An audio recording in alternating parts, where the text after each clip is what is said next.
Well, good morning, everybody. Welcome to New Thought Talk. I am your host, Reverend Steve Walling from the Spiritual Awareness Center located in beautiful downtown Madera. And today, it's going to be a fun day for me. This is a new experience. I'm going to be having a guest today, not in studio, but via Skype. This is Reverend Bill Marchiony. He is located back on the other side of the country in Philadelphia. Bill is an author. He is a co-founder and minister at the New Thought Philadelphia, and we got a lot of exciting things to talk about today. So at this point in time, I'd like to bring Bill in and say, Bill, welcome to the show. Well, thank you, Steve. It's wonderful to be here. The Delaware Valley says hello to the Central Valley. There you go. Very good.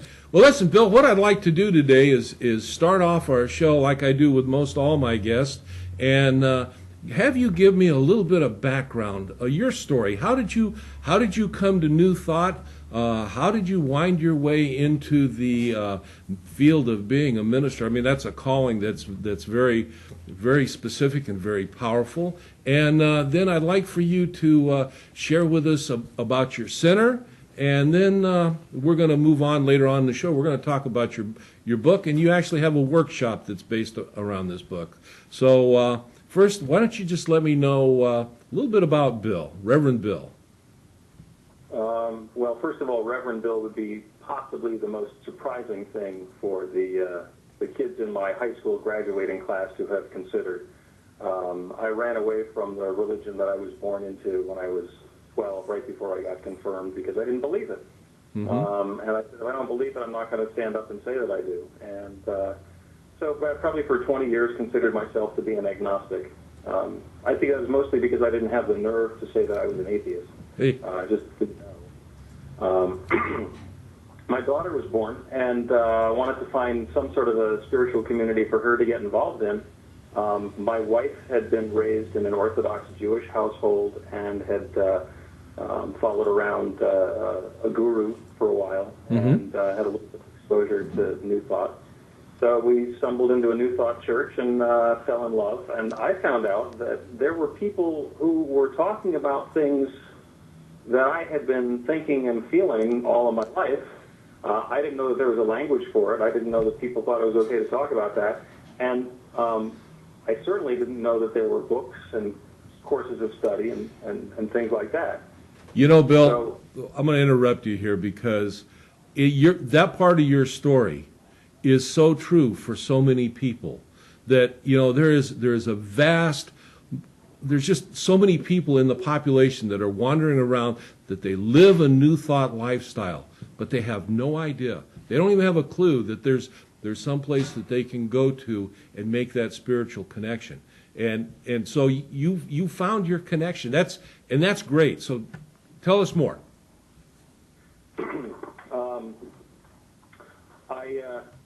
I started off in a little tiny religious science church, and took to the teaching and to the prayer and the treatment work like a fish takes to water. That was in Tampa, Florida, and we were in the process of relocating to, within a year we were back in Philadelphia. And I found myself jumping around between all sorts of different New Thought churches in the area, and until I finally found one where I felt like I was right at home, and dove into the studies and the volunteering and things like that, became a practitioner. Switched to a different center where I got involved in a teen program and did my ministry studies, and was credentialed as a minister a year and a half, 2 years ago. Interestingly, the first people to call me Reverend Bill were the teens in the teen program. I said, oh, that's not me. And now it's Reverend Bill. So I was a completely unintended minister, didn't know that I was living a spiritual life, and it turns out that I was, and I'm loving it. So during ministry training, we were at a small center way out in the suburbs outside of Philadelphia. And one of my best friends who was in the class with me, who lives in New Jersey, even farther away than I live, we both had Philadelphia in common, and we both were attracted to doing some sort of work in Philadelphia. So that's how New Thought Philadelphia was born. Started out as a study group once a month at somebody's house, and we were formally organized about a year and a half ago and moved into a theater in Philadelphia. We're doing celebrations twice a month, first and third Sundays, and we're loving it. That's so we great. want to be growing much faster, but, that's one of my things is bringing patience. But that's wonderful. But that kind of story unfolding and seeing that, there's people like you that get it, that take the time to pursue it, that get the calling to the ministry, and then move out and open this incredible, empowering philosophy up to the vast population that's available. They're waiting. This is our time. This is what excites me, because back when Ernest Holmes was in the 20s and the 30s, when he was really moving out and teaching New Thought religious science, there was a need within the country. There was many things going on, and then after World War II, we had this expansive period of prosperity, and people got away from spirituality. They kind of got away from New Thought. But now with things that are going on in the world, this is our time, and to see someone like you that has embraced this philosophy and then, made it part of their life experience and then chosen to share it and teach that. And you wrote a book too, and that's, this is just, your story is a great story, Bill.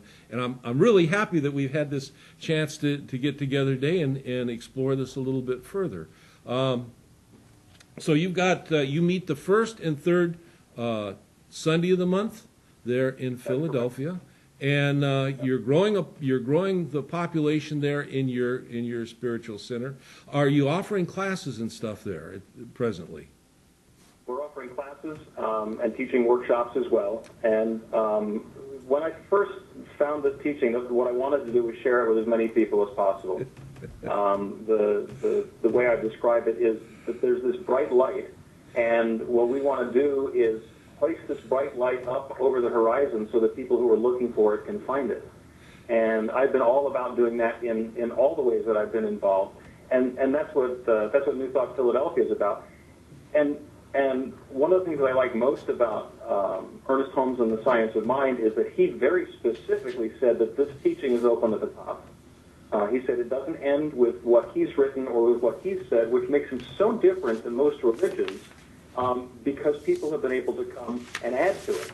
And 15 years ago, 20 years ago, nobody outside of some select areas where there's a concentration of Science of Mind churches really gave much credit to this. But at this point, there's the secret, there's the four agreements, there's the conversations with God, and so many other authors and philosophies that are saying the same sort of thing and carrying the same sort of teaching.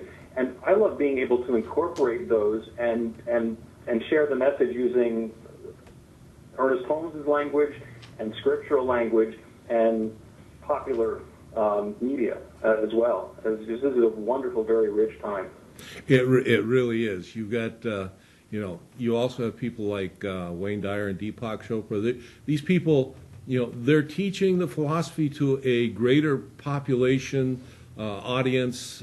They're not necessarily incorporating the name religious science or New Thought, but people are getting it. They're hearing it. And Bill, the most important thing is not whether someone comes into a New Thought center, although I would, of course, like to see that happen, but it's that they take this philosophy, they take the teaching, they take the tools, and they put it into practice in their lives. Because when they do that, lives are changed. And as they change lives, we change the world. And I believe that from your center, from my center, from all the New Thought centers, there is so much going on in the world that we can touch just by a matter of working with ourselves from within. But we got to learn it first, and that's that's the power of New Thought. That's the power, of religious science. So this is great. Now, you're associated with an organization called Anton, Affiliated New Thought Network, as am I. Yes, I am. And that is one of the umbrella organizations for New Thought teaching. And they got a lot of neat things going on. They are growing. I'm excited to be involved with it. And you're going to be speaking at their convention here. It's, in March or April? Beginning of April in Arizona. Right. So that should be that should be a good experience. And before we get into talking about your book, I wanted to talk to you a little bit. You mentioned earlier that you worked with teens as you were going through your training. And teens and emerging young adults are so important to the growing of this philosophy. Tell me a little bit, how did you get involved with the teen experience? What is your impression of young people, how they, because if they get it and they put this into practice in their lives at that age, if I'd only, when I was that young, had an exposure to this, I mean, my life is my life and your life is yours, but think about the possibilities. Had you understood that life is not what happens to you, life is what you happen to life, So tell me a little bit, how did you get involved with the teens, and how did that, what was their experience? I got involved with the teens completely by accident. I think my daughter was 12, and as far as I was concerned, teenagers are pretty much a bag of hormones that lies around and gets too much rest and listens to music that their parents don't understand. And I was in the not understanding category. Okay. So that's where I started. And we got invited to go to a teen winter seminar, which was a weekend. And we had 3 girls at the center where we were who hated each other. There were 4 of them. Mm-hmm. They kept on taking turns who they didn't like. And we got them to go to this winter camp by telling them that it was in Key West. Ah. So we're in Philadelphia. They said, we don't care what the program is. We're going to Key West for President's Weekend. Okay. And we went down there, and what they found and what I found was a field of unconditional love. Mm-hmm. And I have come to describe it as being exactly the opposite of middle school. Middle school is all about judgment and what you're wearing and who said what, and the teen group experience is exactly the opposite. It's a field of unconditional love. They leave all of their judgment and all of their baggage behind when they come in, and they just greet each other as divine beings of light. And it's so wonderful. That's the only requirement, is like, let go of the judgment and just be present. Mm-hmm. And what happened was my daughter and these 2 other girls fell in love with the teen program, became aware that the teaching was something that could actually work in their lives, and set an intention to have.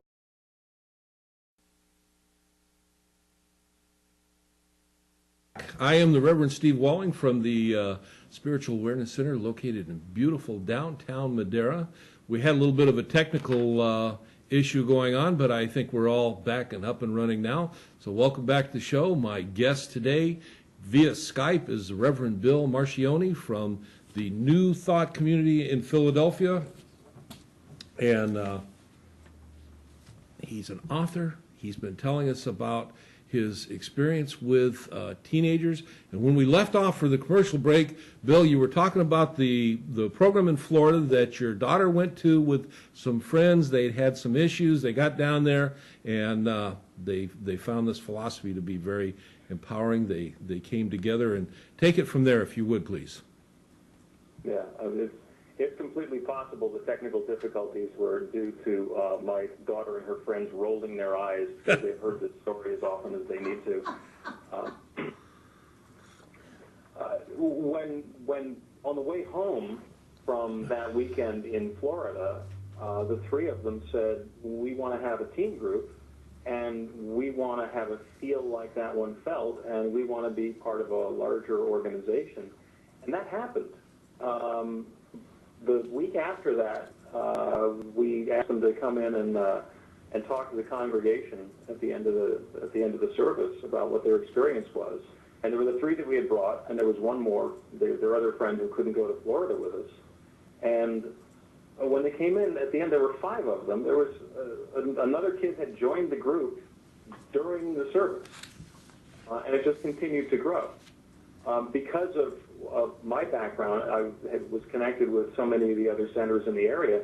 I just started reaching out to them and said, let's put together a teen program. Let's get these kids together so they could spend time with each other. And it grew and grew.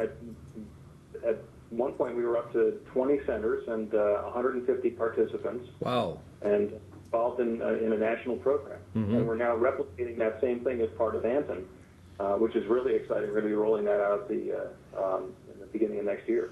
That's great, because I know Reverend Michael Torfey has the CSL Center over in Fresno, and he's got a youth program that's involved with their program, which is probably the one that you were associated with. And he was sharing stuff, and I'm looking forward to seeing something like that come into Anton, because young people are they're very important to the growth of the philosophy, but more importantly to seeing the philosophy put into use in their life, to see what the empowering force that it will have in the young people's lives as they grow up. So I'm excited that you're doing this. Glad to hear about it. This is the first that I've heard about it, so this is good. But we're going to skip our next commercial break so that I can spend more time with you, Bill. I want to move on here. We got some time. You authored a book, and the book is called A Practical Prayer for Real Results. That's a pretty bold statement. I think we got your book cover up there on the screen now. Why don't you tell me about this idea of practical prayer and real results? I mean, I know there's New Thought people that know and understand what that is, but there's other people who are going to be watching that. Why don't you just fill them in? Okay. Well, this fits right in with the whole part about being open at the top. When Ernest Holmes created Spiritual Mind Treatment almost 100 years ago, he used the language of the day. And he said that when somebody has an issue or a concern, they can go to a practitioner to get a treatment, and as a result, they'll have a demonstration. Mm-hmm. And that was fine in those days. Well, about a year and a half ago, I got involved in an alternative healing center here outside Philadelphia, and it's a group where there are a lot of different healers, psychotherapists and hypnotists and Ayurvedic physicians, and there's a Chopra certified teacher. And as they were booking the rooms that we were all sharing, there were 6 treatment rooms and offices, every one of them was referred to as a practitioner, and everything that we all did was called a treatment. And when people said to me, what do you do? I couldn't say I'm a practitioner, I do treatment, because that didn't differentiate me at all. So I needed to explain it a little bit better. So what I really do is healing prayer, which is not healing to fix something that's wrong, but healing to realize the truth of what's underlying. And what I was doing as a treatment was actually a prayer. So we started to change the language to mean the same thing that we've been meaning, but to use language where people didn't have to figure it out. We took out the secret decoder ring. So practical prayer is a prayer that gets results. And we didn't make it up, and it's not a bold statement, because anybody in any spiritual practice, any path, who believes in the power of prayer believes that their prayers have worked. And, there are stories throughout history of prayers that have worked. There's some really, really good ones, and there are some that didn't deliver anywhere near the result that the people who did them were looking for. Mm-hmm. And what Ernest Holmes did was he figured out the formula. He said, here's how you do a prayer that's going to get a result. So what we did is we changed the language to something that's more modern and accessible. A good friend of mine, actually, she's one of the team advisors here, has a sensibility litmus test that she does. She calls it the doggy head tilt test. Okay. Yeah. Have you ever made a high-pitched noise for a dog and they go, oh, yeah. What we found is that if you say something to somebody and they give you the head tilt, mm-hmm. you need to start. So practical prayer for real results doesn't get a head tilt, but I do a treatment, I'm a practitioner who does a treatment to get a demonstration. They go, huh? Mm-hmm. So you need to explain. So we took exactly the same process, brought it into more modern language, and then we went back and we started finding some of the scripture that makes it relevant, because this is not something that I made up, and this is not something that Ernest Holmes made up. This is something that Ernest Holmes discovered people have been doing forever. Yeah. So, and when I started, there was a little pamphlet that had some example prayers in it, which I thought was wonderful, some treatments that I could do, and I used those sort of to jumpstart my studies. Mm-hmm. And I haven't been able to find that pamphlet anymore. So I kept on wanting there to be a book that had some examples, that explained a little bit how to do it, but mostly had an example. So if I'm praying for my health, if I'm praying for a new job or a relationship, or if somebody's going into surgery, what's a prayer that'll be effective that way that I can just do? So the idea for the book started out being it's like Mad Libs. We were going to do God Libs, where you just fill in the blanks. And it turned out that we wanted to make it a little bit more specific. So the book actually has 6 sections with 40 different practical prayers, and each one has a blank line where you can put in specifically what it is that you're looking for when the prayer generates a result. And I've been involved in enough different branches of the science of mind and New Thought teaching that some people teach 5 steps of treatment, and some people teach 7 steps of treatment, and it's okay, except when you number them and you step 5 is, are you done, or is that still the middle, whatever it happens to be. Yeah. So, my co-spiritual director at New Thought Philadelphia is a designer, so we created icons to show what the first steps of prayer are, and you can skip an icon or two, or you can use all 7 of them. Mm-hmm. And it's basically, the book is training wheels to get somebody started doing the prayer, so that they get comfortable with this is how one works when it's working okay, and then they're free to ad-lib and embellish and change it, and it doesn't matter if they ever use the ones that are in the book again. It's basically a starter's tool, a beginner's tool. Right. Yeah, I think we're going to try and get some of the icons up here on the screen at some point so people can see them. I like that idea, Bill, and I like your, as a teacher, and that's one of the jobs that we do. Oftentimes, when we're referencing, Ernest Holmes' writings, his writings are, the vernacular of the day, and written in the 20s, in the 30s, and the fact that you have taken that and translated it into a newer vernacular for people of this time. That's important, because oftentimes we spend time clarifying what it was that Ernest Holmes meant, or oftentimes referencing something and making it gender neutral, which is very important today for individuals, because back when Ernest wrote, it was okay to talk about him and he and his and the man and stuff, but today, opening up, because you want to reach out and touch people. You're not going to be able to reach out and touch them if you've turned off half the population, because you're talking about him and they they relate to her, and that's a good thing. I like that. So, Mike, are we going to be able to get some of those icons up here across the bottom of the screen by chance? Okay, there's one, Bill. I believe that's number 1, isn't it? That's the first step, recognition. Uh-huh. We start every practical prayer by identifying the qualities of the infinite, of God, of the source, of the Creator, that has created what exists now. And because we're going to call on that same power to create whatever we want or looking for next in our life. Mm-hmm.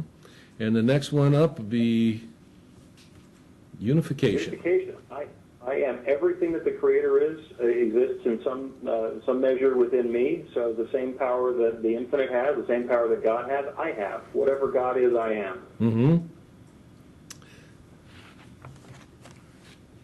And the third one is the affirmation. This is the part. There are some teachings that just do the affirmation step without putting it inside of the formula, and they're very powerful. Stating something, this is what I know, this is what I claim, this is what I am, is hugely powerful, because we can use that to create our experience, The time when that doesn't work is if what we're claiming in our affirmation doesn't fit into our belief system. Yeah. We're not going to get what we say. We're not going to get what we want. We're going to get what we believe. So everybody has a belief system that they're filtering their statements through. And I don't think it's a coincidence that belief system has the acronym BS. Very good. We filter everything through our own BS. We do. And if we believe it can happen, then it can happen. And if we don't believe it can happen, it doesn't matter how much we do an affirmation. And that's what the formula is about. The formula is about getting to the deeper truth that's behind and underneath all of that. So, and then there's if we say the affirmation and that little voice comes along and says, it's not going to happen, then this is actually one of the two optional steps where we can refute or deny that there's anything that could stand in the way of what it is that we're looking for. Right. So we've got a possibility of doing a refutation, and once we've done that, we repeat the affirmation. We always want to end on an up. That's right. And that's the reaffirmation. That's the reaffirmation. Okay. As we go through that, if we make the affirmation again and the same little voice comes along and says, it's not going to work. You know, the affirmation is, I have plenty of money. Right. And the little voice comes along and says, yeah, but not for the mortgage. Yeah. And then you go through the thing, I live in an infinitely abundant universe, and of course there's plenty, and I have plenty of money, and the little voice says, and the checking account is overdrawn. And you just go through the process again until there's clarity that the infinite is supplying me with everything, and the objections disappear. So there's a little loop built into it. Yeah. So, well, we kind of have it up there, but let's just move on. Fancy. Hey, when we reaffirm, we get imaginative and creative here. Everything. Yeah. Okay, so we got Reaffirmation. reaffirmation. Now the next one would be Affirmation. And then the last two steps There we go. are always gratitude or thanksgiving. There you go. You know? And that's wonderfully powerful because Mike Eckhart said if the only prayer you ever say is thank you, it'll be enough. That's right. Being in that place of grateful acceptance is just so hugely important. Well, it is because, you know, with gratitude comes a realization. I am grateful for something that has happened. I'm grateful for this experience. And it's kind of a reaffirmation in a spiritual way that you put on towards the end of, you know, what it is that you've been affirming. So, yeah, it's very powerful. And then the last one we move to is let it go. Let it go. Yeah. Yep. It's not me doing the work. I'm going to let Spirit do the work. You know, in the beginning there was darkness and void, and God said, "Let there be light." God did not climb up on the ladder and check the bulb every 15 minutes. Are you sure? God said, "Let there be light," and, you know, sail on. Yeah. We're doing exactly the same thing. So. And the steps that we have, actually, there's an acronym. If you take the recognition, unification, realization, the other two steps, the gratitude and release, and the acronym is, are you ready to get results? Oh, I like that. So, That's very. Are you ready to get results? That's powerful. To get results, you know, and since the beginning of time, since, you know, God that said, "Let there be light," and there was light, the universe has been saying yes. So if you're ready to get results, then the universe is ready to give you results. Yeah. And we know that our prayers are working because, I mean, the good news and the bad news is that our life is basically a topographical map of our belief system. If there's something going on in our lives and we don't like it, the only way we're going to change it is if we change. That's right. The nice of something out there would work, but hasn't yet. Yeah, you know, let's not go there for right now, but, you know, we say change your thinking, change your life, and that is, you know, when you can embody that, understand it, and apply it in your life, you know, it becomes an incredibly powerful tool. So this is a great book, great idea, and you have a workshop that you have formulated around this book, and you're giving the workshop back there in the East. Are you going to be bringing it out West? You're going to take this on the road? What's the story with this, Bill? We'd love to take it on the road. We're available to do this. Both Reverend Dave and I, who's the co-spiritual director at New Thought Philadelphia, we both have day jobs. So there's the the artistry of fitting all of that stuff in, but it's an abundant universe. We're definitely looking at bringing the workshop around the country and sharing this as widely as possible. Because the more people who get started with this, who just even open themselves up to the possibility, maybe I can have a new thought and get something new in my life. As soon as they're ready to open the door up a little bit, things start to happen. And there's nothing that's more exciting than a little bit of early success, because we can just continue with it and continue with it. And that's where huge amounts of power in the whole teaching and the process come from. Yeah, that's really, really good. And you're going to be presenting this at the Anton Conference in April. Yep. That's a shortened version of it at the Anson Conference. The thing that's really wonderful about this workshop is that I've been going to trade shows for my day job for years and years. And when I first started going to these conferences, everything was brand new and wonderful. And then eventually got to the point where I would sit through the entire conference and only come away with one or two pieces of new information. And originally I was a little disappointed, but then I realized those are the nuggets. Yeah. Those are the gold nuggets. Mm-hmm. And the same thing happens in the workshop, is that even somebody who's been a licensed practitioner and working this for dozens of years, we want them to be able to come to the workshop and get something new. So one of the things that we've done is we have an interactive process in the workshop where we actually get to experience through interactive exercises and music the steps of practical prayer. So instead of just talking about it, instead of just saying it, we actually are living it and doing it and feeling it and breathing it. And it's a really powerful piece of the process.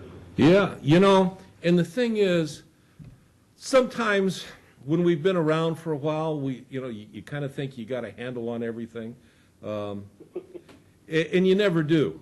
And it's important to understand and keep your mind open that you go back to the same thing. In a different lifetime, I was a doctor of chiropractic before I retired, and I went to various programs, seminars, workshops, and stuff, and thinking that you had a handle on it, and you go in and you pick up, and you're right, they are those little nuggets, and when you can present that, particularly to someone in this field of spiritual empowerment. And then they can take that back to their congregation, to the people that they're working with, that they're treating for and with, and to see the results. That's Bill, that's a pretty awesome thing that you're bringing to the table here. And I want to encourage you. I want to encourage our friends out there when you get to the Anton Conference, and I know a lot of you are going to go, to make sure that you get by and you see Bill in his workshop there, and consider also the idea of possibly bringing him out to your center. We train people in our, you train people, I train people, we have our workshops, we have our classes, but when you can have somebody from somewhere else come in and to share their knowledge and stuff, they bring a different flavor, if you will. They bring a little different perspective, and people, they will respond to that. The people that have heard me teach, when they hear you teach, will pick up something that maybe I thought I brought to the table, maybe I wanted to bring to the table, but they didn't hear it from me, but they'll hear it from you, and that's a great asset that you bring with your workshop. So I wish you well on your workshop program. And we're gonna take a break at this point in time, and we'll come back for the last segment of the show. So I'll see you on the other side, Bill. I cannot believe how expensive funerals are today. Nancy said she spent more than $12,000 on John's service. Now, when Mom took ill, we went to Sterling & Smith and prearranged her funeral for less than half of what Nancy spent. Sterling & Smith has a beautiful facility, professional staff, and packages that start below $3,000. It was more than a funeral. It was truly a celebration of life. At Sterling & Smith, we believe that high-quality service should be affordable to everyone. Let us help you plan for the inevitable. Call us today, because you just don't know about tomorrow. Hey guys, are you watching CentralValleyTalk.com? Are you under 30 or under 30 at heart? Because if you are, you should be watching my show, Basically Brandon, 10:30 p.m. Monday and Wednesday nights. Mark your calendars, you guys, because it's chaos here on Monday and Wednesday nights. We have animals, reptiles, cheetahs, actors, singers. It's chaos. And you guys need to be watching, because it might sound like I'm describing Barnum and Bailey's Circus, but I'm actually describing my web show, Basically Brandon, Monday and Wednesday nights, 10:30 p.m.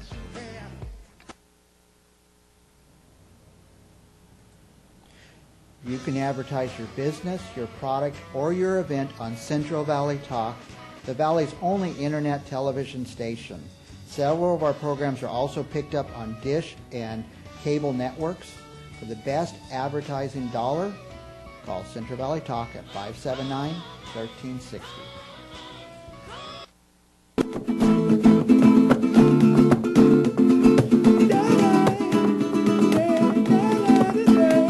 Proper voice, Cecil's choice, juggling it on CentralValleyTalk.com. We can all get along, listen to the guitar play.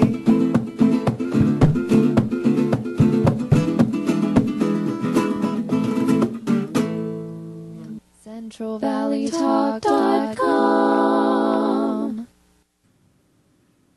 Well, welcome back to our last segment. This has been an adventure today, doing a Skype interview with the Reverend Bill Marchiony from Philadelphia area via Skype. The technical issues that came up, so we've managed to surmount, and surpass all of that. Moving on to the last segment of our program, I was talking to Reverend Bill during the break regarding the prayer process that he's talking about and he's teaching, and being open and available to people of other faiths and how that works.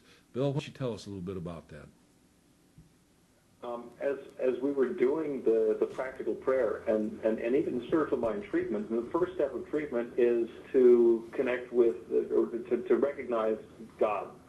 And it doesn't really matter if I am thinking about Mother Nature, or if I'm thinking about Jesus Christ, or if I'm thinking about Allah, or any other, it's personal to whoever's doing it. So the practical prayer works for anyone. And what we encourage people to do is, it's God or the Infinite or the Creator that they're familiar and comfortable with, whatever they feel comfortable praying to or with or from. It's that connection that's important. And that transcends so many different religious practices. There's really, as far as we're concerned, no separation. And we're delighted that, we're just telling you, Steve, that we're doing a new member Sunday tomorrow, and we're welcoming in people who have spent their lives being Jewish, and people who have spent their lives being Christian, and people who have spent their lives being Sufis.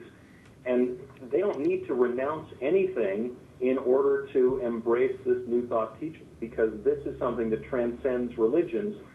We sometimes say that we're non-religious, and sometimes we say that we're post-religious.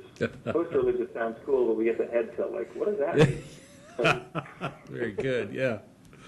Oh, that's great. Yeah, in where I stand on Sunday, I look down the aisleway out to the front door, and one of the things that it's very important that people understand when they walk through the door of the center is they don't leave their religion on the outside of that door when they come in. We make a point of not only welcoming all faiths, but we honor all faiths.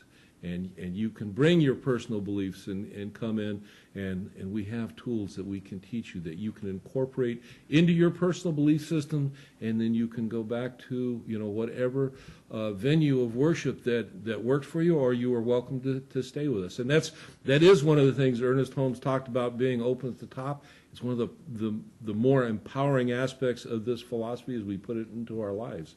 And so now, I'm getting down on the clock I'm looking at here. Bill, when someone comes to your center there in Philadelphia, where are they coming to? How do we get there? We are currently meeting at the Adrian Theater. It's 20th and Sansom Street in Center City, Philadelphia. And for anybody who doesn't know Philadelphia, Center City is the part near the really tall buildings. Pretty much explains it. We do classes at a variety of locations. Currently, we describe ourselves as being a large organization in small form, so we'll move around a bit. The best way to find us and make sure that you're there on the right Sunday is to go to our website, which is newthoughtphilly.org. And my contact information is there. It's revbill@newthoughtphilly.org. Okay. There's also a website for the book and for Practical Prayer, which is the one that you have on the screen now, Right. which is bethelight.com with hyphens in it, b-the-light.com. Mm-hmm. And it's possible to get the contact information there as well. The book's on Amazon, and if anybody who's watching is running a metaphysical bookstore and wants to order them wholesale, contact me please by email, revbill@newthoughtphilly.org, and we'll make that happen. Very good. That's great. Well, Bill, listen, I wish you the best of luck on your book. I appreciate you working through our technical difficulties today, and gosh, I'm glad. It took a little time to put this together, but I'm really glad we had this time to spend. I absolutely think your book, the concept, and the program you put together is incredible, and I hope to see you out here on the West Coast giving workshops and seminars, and when you head out this way, we'll talk, because I happen to know a place out in the Central Valley that would be glad to host it, when you get this way. Once again, it's been a pleasure to visit with you, Bill, and I will be in touch with you here soon. Actually, after the show, I'm going to give you a call back, and we can talk for a few minutes. And so anyway, I'm going to close out now. Thank you very much for having me. It's been a pleasure. Well, thank you. All right, take care, and blessings, my friend. So, gosh, I hope you all got that and didn't get too disconcerted with the technical difficulties we have, because Bill, he brought some good stuff to the table today, and I want to recommend that if you're not familiar with New Thought and you want to find out about what this stuff is and how powerful it is, his book would be a great place to start. It is called Practical Prayer for Real Results. It is available on Amazon and through his websites also. And now, as I always do, I want to take a little bit of time here today and remind you that if you're out there somewhere and you don't know where to go to find a center, a church for you to go, you're looking for some new thought, you like what you heard today or in some of the previous programs, you can go to a website that is called findacenter.org, and at that website they pretty much list most every center that they know of in the world. You click on the world map of whatever region that you're in and follow it down, and you'll find the center that is nearest to you. And it's amazing. I've had people show up at my center that have found me just through that particular website. So findacenter.org. Also, talking about books, there is an online New Thought library that has available to it many of the books that were written by the original founding philosophers and teachers in the New Thought movement, and it's called newthoughtlibrary.org or .com. And they're always updating. They're constantly working on that library, adding more books to it, refining the availability of books that are there. If you're working on a project or whatever, you can download copies of the books and stuff, and it is a powerful resource tool as you're walking or beginning to walk your spiritual path. And so I want to encourage you to take the time to either find a center near you, and in the listings they give you a pretty good list of information about the centers that are near you, including contact information. Or you can use the library resource. Again, a lot of good books there that are available. Some of the early founding members of New Thought. So I want to encourage you to do that. And finally, the last thing I wanted to remind you is, we, although we had some technical difficulties, and you may have gotten an eye full of the advertisements. The advertisements on this show go to support the station. They don't support our show. Our show is supported by the center that I am the minister of, the Madera Spiritual Awareness Center, and your donations. So, we can always use support if you feel that what we've offered you today or in these past shows is something that you've resonated with, you want to see the show continue in a way that allows us to bring more people to you in various ways and increase the various things we have available. Take the time to contact us. If you're watching this live, you will find a link on the page to donate to the show. If you're not watching it live, you can go to my webpage. Now, speaking of technical difficulties, I noticed this morning that the webpage is down, but it will be back up. It is maderasac.com. We have a donate link on that page where you can make a donation. But if you are donating to the show, please make sure that you notate on it's through PayPal, make sure you notate on there that it is a donation for New Thought Talk so that we can credit that accordingly. Been a good day, all things considered. I want to thank you for watching today, and I want you to keep in mind that the light of God surrounds you, the love of God enfolds you, the power of God protects you, and the presence of God always watches over you. Because truly, no matter wherever you are, God is, and all is well, my friends. Make it a great week. Thanks.